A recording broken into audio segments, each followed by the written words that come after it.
Recently India world की fourth largest economy बन चुका है, जिसकी वैल्यू 4.19 ट्रिलियन यूएस डॉलर्स हो गई है। वैसे तो ये हमारे लिए बहुत गर्व की बात है, लेकिन क्या इसका कोई फ़ायदा हो रहा है गरीब और मिडिल क्लास को? क्योंकि जब आंकड़े जीडीपी पर कैपिटा के हिसाब से जाते हैं, तब इंडिया वर्ल्ड के टॉप 10 देशों में भी नहीं आता। जीडीपी पर कैपिटा यानी देश में जितने लोग हैं उतने में जीडीपी को अगर डिस्ट्रीब्यूट कर दे तो उनके हाथ में कितने कितने रुपए आते हैं। यूएस, चाइना, जर्मनी, इनकी जीडीपी तो है, लेकिन इनकी जीडीपी कैपिटा भी ज़्यादा है। तो इसका मतलब ये नहीं तो इंडिया की पॉपुलेशन कम है, इस ज़्यादा है इसलिए ये सब नहीं हो रहा। नहीं, इंडिया की सिर्फ पॉपुलेशन ही इसका कारण नहीं हो सकती, क्योंकि देखा जाए तो इंडिया में आज भी यंगेस्ट जनरेशन सबसे ज़्यादा है। यानी इंडिया की वर्किंग जो पॉपुलेशन है वो सबसे ज़्यादा इंडिया में है। लेकिन सिर्फ पॉपुलेशन ज़्यादा होना ही इसका रीज़न नहीं है। असली रीज़न है हमारी इनकम डिस्ट्रीब्यूशन, यानी गरीब और अमीर में जो गैप है, ये गैप ज़्यादा ही बड़ा है इंडिया में।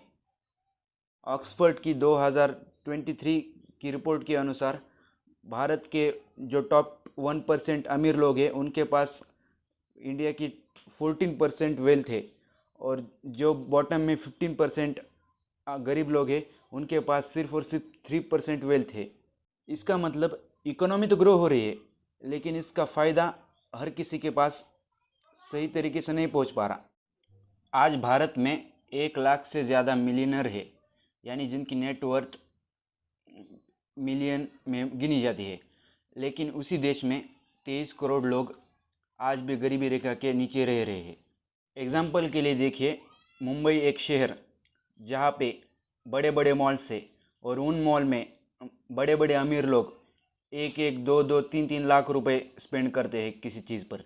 लेकिन उसी शहर के उसी एक स्लम धारावी में आज लोग 200, 300, 400 के लिए स्ट्रगल कर रहे हैं। तो ऐसा डिस्ट्रीब्यूशन क्यों है हमारे बीच में?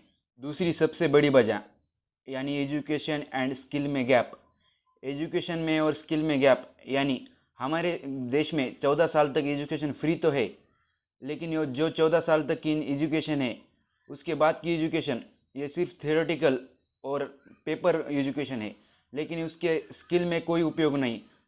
स्टूडेंट स्किलफुल नहीं बन रहे, सिर्फ उन्हें एजुकेशन दिया जा रहा है, सिर्फ उन्हें नॉलेज दी जा रही है। अगर उन्हें छोटी छोटी स्किल्स सिखाई जाए तो ये प्रॉब्लम बाद में नहीं आएंगी।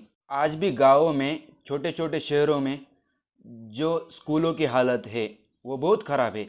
वहाँ पर छोटी छोटी फैसिलिटीज़ नहीं मिल पा रही स्टूडेंट्स को।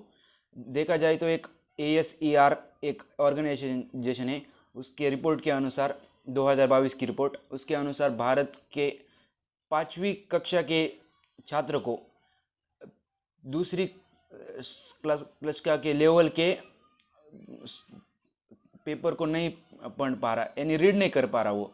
तो ये कितना बड़ा गैप है। देखिए, अगर मैं 5वीं में हूँ और अगर मुझे दूसरी का भी सिलेबस नहीं आ रहा, तो फिर मैं 5वीं में होने का क्या फ़ायदा? यानी ये जो एजुकेशन, लैक ऑफ एजुकेशन हमारे बीच में है, इसके वजह से बहुत बड़ी प्रॉब्लम क्रिएट हो रही है, और इसका सीधा असर हमारी जॉब मार्केट पर दिखता है। लोग बड़ी बड़ी डिग्रियाँ, बड़ी बड़ी डिप्लोमाज कलेक्ट तो कर लेते हैं, लेकिन उनके पास अगर स्किल नहीं है तो कंपनी उनको जॉब नहीं दे रही, तो उनको लो पेइंग जॉब करनी पड़ रही है। अगर उनको लो पेइंग जॉब कर रही है तो उनके पास थोड़े से पैसे आ रहे हैं, और ये गैप बढ़ता ही जा रहा है। इंडिया की जीडीपी का मेजर हिस्सा सर्विस सेक्टर से आता है, जैसे आईटी, हॉस्पिटलिटी, ऐसे छोटे छोटे सेक्टर से। और हम पीछे है इनोवेशन और टेक में। तो फिर ये जो गैप है ये हमें फिल करना चाहिए। हमें टेक की ओर, इनोवेशन की ओर ज़्यादा इन्वेस्टमेंट्स करनी चाहिए। ईयर 2000 में चाइना और इंडिया दोनों की जीडीपी लगभग सेम ही थी, same population with same GDP. लेकिन चाइना ने एजुकेशन को ज़्यादा प्रायोरिटाइज़ किया। उन्होंने अपने स्टूडेंट्स पर ज़्यादा फोकस किया, ना कि सर्विस सेक्टर पर। उन्होंने मैन्युफैक्चरिंग को ज़्यादा प्रमोट किया, उन्होंने अपने पास स्किलफुल लेबर तैयार किए, और आज चाइना वर्ल्ड की मेजर मैन्युफैक्चरिंग हब बन चुका है। इसके अलावा भारत में गरीबी का सबसे बड़ा कारण हेल्थ केयर है। आप सोचिए कि अगर आपको थोड़ी सी भी बीमारी आ जाए तो आप अगर चाहकर भी प्राइवेट हॉस्पिटल में गए तो आपके 2 4 5 हज़ार तो जाएंगे, और अगर आपको बड़ी बीमारी आ जाए यानी पैनिक अटैक ऐसा कुछ, तो आपके 1 लाख 2 लाख तो कुछ ही नहीं उसके सामने। और अगर हम सिविल हॉस्पिटल में जाए यानी सरकारी में, तो वहाँ पर इलाज की फैसिलिटीज़ वैसे नहीं मिल पाती, हमारे ऊपर ध्यान नहीं दिया जाता, तो हम ना चाहते हुए भी प्राइवेट में जाते हैं, और प्राइवेट में जाने से हमारे पास के पैसे ज़्यादा लगते हैं। इससे क्या हो रहा है, एक गरीब के पास अगर पैसे कम है तो उसके पास के और पैसे कम हो रहे, ज़्यादातर गरीब लोग इसके लिए लोन ले रहे, तो फिर क्या हो रहा है इससे कि अब गरीब और गरीब बनते जा रहा है। एक रिपोर्ट के अनुसार भारत में हर साल 5 करोड़ लोग हेल्थ और ऐसे हॉस्पिटल की वजह से गरीबी के रेखा के नीचे जा रहे हैं। तो इसका मतलब ये तो नहीं कि भारत कभी अमीर नहीं बनेगा, नहीं, इसका मतलब ये नहीं। इसका मतलब ये है जो मेजर प्रॉब्लम्स है उन पर हमें काम करना चाहिए, उन पर हमें थोड़ी इन्वेस्टमेंट्स बढ़ानी चाहिए, थोड़ा ध्यान देना चाहिए, हमारे सरकार ने थोड़ा ध्यान देना चाहिए। अगर ऐसा करेंगे तो बाद में ये प्रॉब्लम्स नहीं क्रिएट होंगी, और भारत की जीडीपी के साथ साथ जीडीपी पर कैपिटा भी बढ़ेंगी, और भारत एक डेवलप्ड देश बन पाएगा। अगर क्वालिटी एजुकेशन, स्किलफुल कोर्सेस और हॉस्पिटल में अच्छी सेवाएं, ऐसा अगर हम भारत के जॉब अपॉर्चुनिटीज़, भारत के हर हर व्यक्ति के पास ये फैसिलिटीज़ अगर पहुंचाई दी जाए तो भारत का कोई व्यक्ति पीछे नहीं रहेगा, और हर व्यक्ति अपनी एक ज़्यादा आय के साथ आगे बढ़ेगा, और इससे इनकम बढ़ेंगी तो गरीबी से लोग बाहर आएंगे, और इंडिया की जीडीपी पर कैपिटा भी बढ़ेंगी।